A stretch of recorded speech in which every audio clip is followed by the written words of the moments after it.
Gabriel. Gente, então boa tarde, né? Quero agradecer a vocês, a presença de vocês, né? E principalmente a presença do Hélio, psicólogo, educador também. Conheci nas palestras, né, da Semana Pedagógica da Sala de Recursos. Pessoa maravilhosa, que eu tenho certeza que vocês vão adorar também. Então, assim, eu quero agradecer a presença de todos e somente isso. Obrigada. Obrigada. Bom, pessoal, Senta aqui, boa tarde, tudo bem com vocês? Meu sotaque já me denunciou, ainda não? Barbaridade, né? Sotaque de gaúcho. Se vocês quiserem, no final, eu conto a verdadeira história do gaúcho de Pelotas. No final. Diz a lenda que o gaúcho de Pelotas no Rio de Janeiro virou vascaíno. É uma lenda. Marcação. Isso é marcação. Dizem que isso aconteceu. Vamos ver. Pessoal, boa tarde. Gostaria de agradecer desde já o convite. É sempre bom a gente estar no meio de pessoas que realmente fazem educação. Comentava com a Lanús aqui em off. Pessoal, eu já no Brasil desde 2002. E é impressionante como o Gama, como as escolas do Gama, como vocês fazem, como vocês realmente têm uma preocupação com a educação. Olha, parabéns a vocês. A Semana Pedagógica, o Grupo Escolástico, eu já tive a oportunidade de participar não só no Gama, Ceilândia, São Sebastião, Taguatinga, Novo Gama. Pessoal, é impressionante. Não é uma questão de comparação, mas é só assim, de valorização do trabalho de vocês. Parabéns pelo trabalho que vocês desenvolvem. Parabéns de verdade.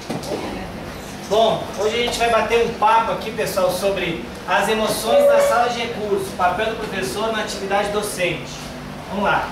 Pessoal, um estágio, pra gente continuar, tá, pessoal? Esse sou eu, quem quiser meus contatos, meus e-mails. Eu brinco, eu digo que final de semana eu entrego pizza, né? O meu telefone é de 9666-1234. Se quiser pizza, pode chamar. Bom, pessoal, para começo de conversa, vamos lá. O que vocês entendem das emoções? O que são as emoções para cada um de vocês? Pessoas que bate-papo, tá? Não é nada de palestra, bate-papo, tá bom? O que vocês entendem quando a gente fala de emoções? O que são as emoções? O que a gente sente. O que a gente sente. O que mais? Alegria, tristeza. Alegria, tristeza, raiva, dor. A reação interna de uma ação externa. Ou seja, é um processo interativo entre externo e interno. O que a gente fala das emoções comumente? Qual é a representação social que tem envolvido as emoções? O que a gente fala, por exemplo, do médico, né? O médico ele vai tratar o paciente. O que a gente fala geralmente? Ah, não pode se envolver emocionalmente. Se eu trabalho na sala de recursos, eu tenho que ter um pé fora da sala de recursos e um pé dentro da sala de recursos para que eu possa ter um discernimento maior. Não é isso que a gente fala? Por isso que a gente muitas vezes age dessa forma. O que as emoções estão assim no contexto geral, no senso comum? O que se fala das emoções? Fulana, presta atenção. Se você agir com as emoções, está no salto, vai te ferrar. Ó, presta atenção. Não deixa o lado emocional te pegar. Se ele te pegar, ó, tu vai perder a razão e já era. Aí não tem volta. Ou seja, vai pagar um preço muito caro por se deixar levar pelas emoções. Fulana é coração mole, olha, ih, com manteiga derretida. É isso. Se envolve fácil. Depois sai daí, tá pelos cantos chorando, já sabe por quê, né? Se deixou levar pelas emoções. Ou seja, qual é o parâmetro que a gente tem para falar das emoções? E quando as emoções comparecem, alguma coisa vai dar errado, não é? A pessoa é considerada fraca. Homem não chora, não chora. Homem é bruto. Foi lá no Rio Grande do Sul, as mulheres choram, os homens choram, não choram. Homem é bruto, não chora não. Vascaíno nem pensar. Olha só, pessoal, tem uma configuração social dentro da própria subjetividade social que, de alguma forma, corrobora para que a gente pense isso, né? Ó, se as emoções aparecerem, cuidado, pode te lascar. Com certeza tu vai te dar mal ali na frente. Ó, Sair com um novo namorado, não, banca do logo, não mostra as emoções pra ele, não. Vai, faz aquele chazinho básico e tal. Ou seja, se eu começar a mostrar afeto, eu fico vulnerável. Geralmente essa é a tendência que a gente pensa. Entender um pouquinho mais disso? Vamos lá, pessoal. Primeira coisa que eu vou trazer aqui, pessoal, eu vou dar 4 enfoques. E, obviamente, em nenhum momento a ideia é de estancar, é de esgotar esse tema. É apenas a minha posição dentro de uma perspectiva epistemológica que a gente trabalha lá na UNB, então eu sou aluno da UNB, sou mestrando, devo defender por agora. É apenas uma teoria que a gente vai enfocar aqui. Em nenhum momento, pessoal, nem uma teoria é dona da verdade, nem pelo contrário. A verdade não tem dono, e ainda bem, porque imagina só no campo da ciência se a gente fosse pensar que algumas coisas fossem verdadeiras. Por exemplo, quem lembra aqui do mal dos 7 dias? O que era o mal dos 7 dias, pessoal? Tétano umbilical, né? Ou seja, não era feita uma boa asepsia. Imagina só se a gente não estudasse isso. Se isso fosse uma verdade universal. Pronto, ferrou. Até hoje haveria crianças morrendo do mal dos 7 dias. Ou então aquela outra perspectiva que dizia mais ou menos assim, tem professor de biologia aqui, ouvindo as ciências aqui? Ciências. Lembra da geração espontânea? Sim. Depois de 21 dias, o que aconteceu? Um pedaço de carne podre no canto escuro da sala. Nossa, espontaneamente surge a vida. Ou seja, pessoal, se a gente vai acreditar nessas verdades, ou ter uma perspectiva teórica como verdade, a gente corre um sério risco de ficar alienado. Por exemplo, vamos lá, Piaget. O que Piaget falava das etapas do desenvolvimento da criança? De 0 a 2 anos, de 2 a 4, ele não disse. O que Freud falava? De 0 a 3, qual era o estágio? Lembram disso? Uma questão anal aí e tal. Depois eu que sou gaúcho. Tem Freud dizia, pessoal, a primeira fase é a fase que é a fase oral, né? E a criança fica o quê? Fica totalmente vinculada ao seio, ou seja, todo o prazer, todas as sensações estão na boca. Depois vem a fase anal, a criança começa a controlar os fígados e tudo mais. Pessoal, é interessante a gente pensar o seguinte: será que essas teorias que até hoje a gente aprende nas universidades e ensinam muitas vezes, será que elas não podem ser revistas? Será que não está na hora de começar a adentrar, a tentar olhar, por exemplo, o fenômeno da aprendizagem com outros óculos, com outras lentes teóricas? É isso que eu venho propor aqui para vocês. O que eu vou falar, pessoal, é o seguinte: o aprendido é o centro da aprendizagem. Vou explicar mais para frente por quê. As relações sociais são a base dos processos de aprendizagem. A atmosfera aberta e reflexiva é o ponto de encontro entre os alunos e professores. Padronização e homogeneização não sustentam a prática pedagógica inclusiva. Vamos pensar um pouquinho sobre isso aqui. Primeiro, pessoal, o que eu coloco ali? Que eu tenho que compreender quem são os sujeitos. Por quê? O que eu coloco ali? Que eu aprendi no centro da aprendizagem. E nessa perspectiva, logo em seguida tem uma citação do professor Fernando Rey.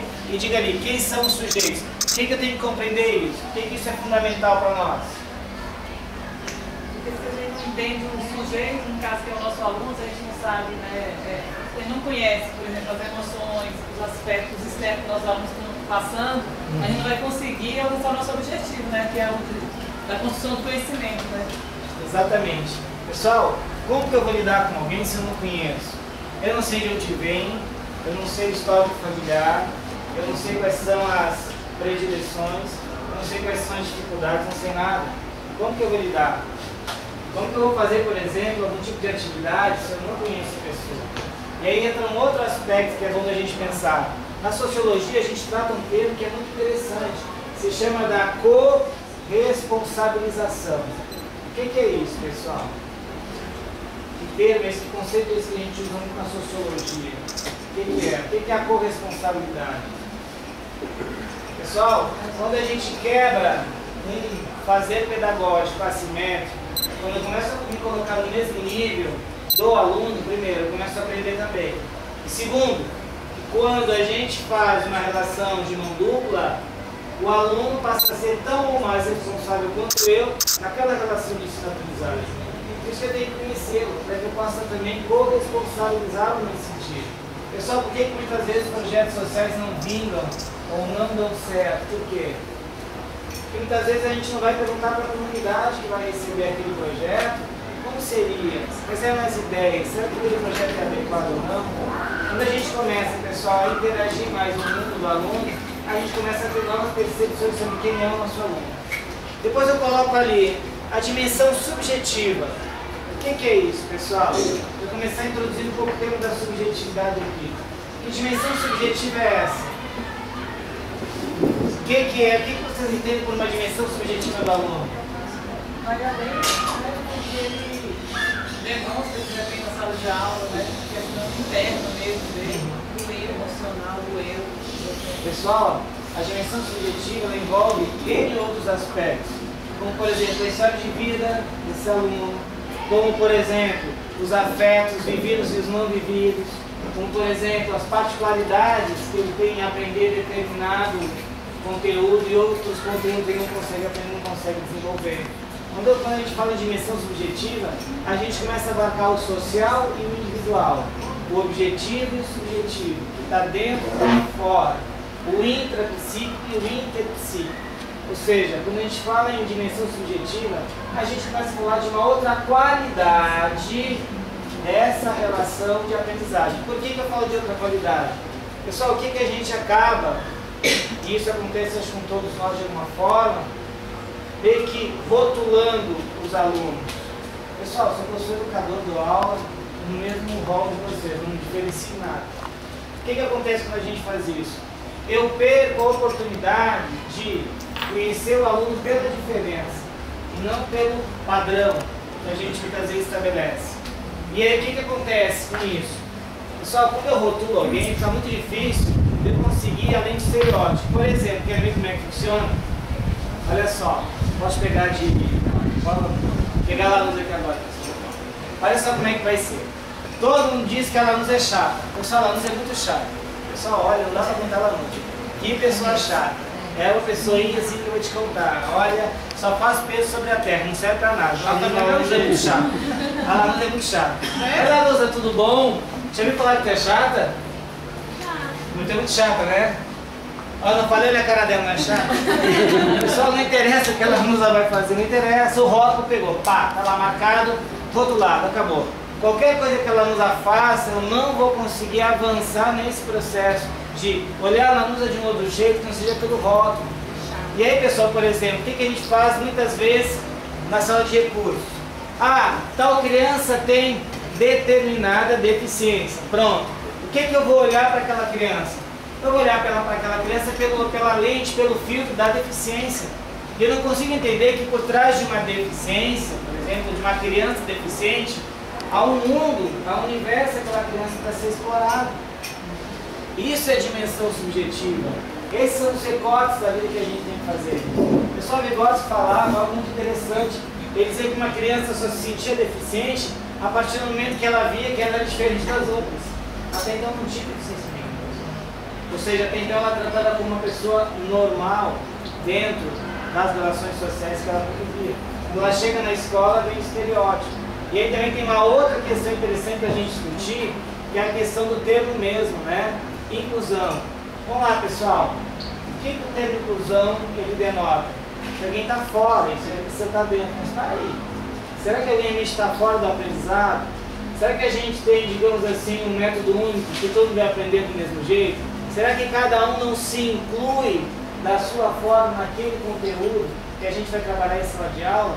Será que essa dimensão subjetiva também não acolhe, também não dá conta de explicar o fenômeno nesse sentido?